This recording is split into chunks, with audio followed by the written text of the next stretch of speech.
brains! As promised, this is the first in a 3-part series on how our memory works and how that applies to strategies on note-taking, studying, and test-taking. You know, the fun stuff.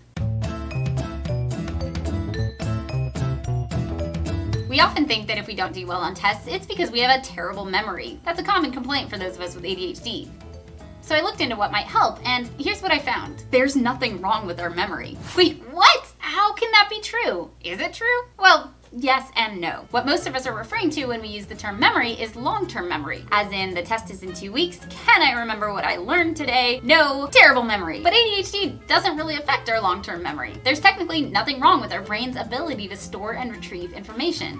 That doesn't mean we don't have trouble remembering stuff. Trust me, I do. What it does mean is that our memory problems are typically working or short-term memory problems. So why can't I remember things? Bear with me while I try to explain an intensely complicated process and a solution for hacking it in less than 5 minutes. It might not be as entertaining as cat videos, but it's so much more educational. Oh, what the heck?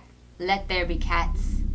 Working memory, which includes short-term memory, is like our mental plate. It's where we keep information while we're using it. For example, remembering a teacher's question while we think of the answer and then raise our hand to answer it. Or remembering what the teacher said long enough to write it down. That's working memory. It has a lot to do with paying attention, and it's one of the executive functions that's really impacted by our ADHD. Which is why sometimes we know what to do, but halfway through doing it, no, completely forgot. Why is that a problem? Because working memory is what we use to transfer information from short-term memory into long-term memory. This process is called encoding, and it's the first and critical step in the memory process. And again, usually where things go wrong. The process of encoding always involves recoding, which is basically taking the information from the format in which it was delivered to us and translating it into something we can actually understand. For example, a teacher could say that the first phone call was made in 1876, but those are just words until you picture the numbers 1876 next to a telephone. And imagine hearing the inventor, Alexander Graham Bell, say into the phone, "Mr. Watson, come here. I want to see you." In school, class lectures are often when we begin encoding or learning information,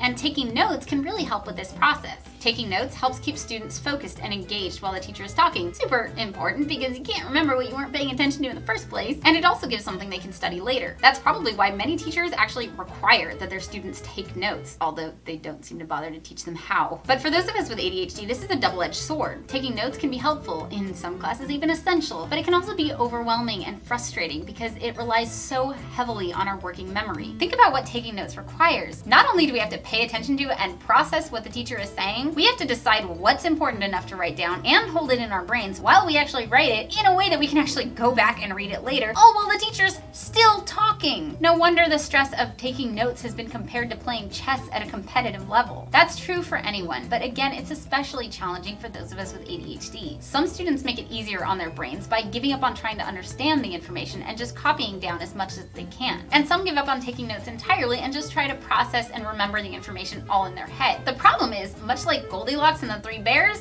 okay, cats, one of these solutions is too much and the other is too little. Copying down everything the teacher says makes it so we don't have time to actually process any of it now, essentially deferring the learning and encoding till later. And even if we stay totally focused during the lecture, without notes we can review, we're probably going to forget what we've learned in 2 weeks when the test rolls around. So what's a brain to do? Find a note-taking solution that's just right. One awesome, amazing, wonderful teacher whose name I totally forget taught me a note-taking technique that I will never forget. It may not be right for everyone, but it's the one that worked best for me. Divide a piece of notebook paper in 3. During a lecture, write only in the left third column and only what you think you might need in order to remember what the heck the teacher was talking about in class later. This could be keywords, dates, pictures, whatever you think you'll need. Right after class if possible, later that evening if not, while it's still fresh in your mind, use the rest of the page to write out the lecture in your own words. Use your notes in the left column to cue your memory of the lecture. This is helpful because it A, encourages us to review our notes right away. It's use it or lose it with this technique. That's not gonna make sense in a week or two. B, allows us to focus more on learning/encoding in class than if we were just trying to write everything down right away. And C, helps us effectively recode the information we're encoding. Since we're writing it out in our own words and at our own pace, it's easier to make sense of it in a way that we'll be able to remember it later.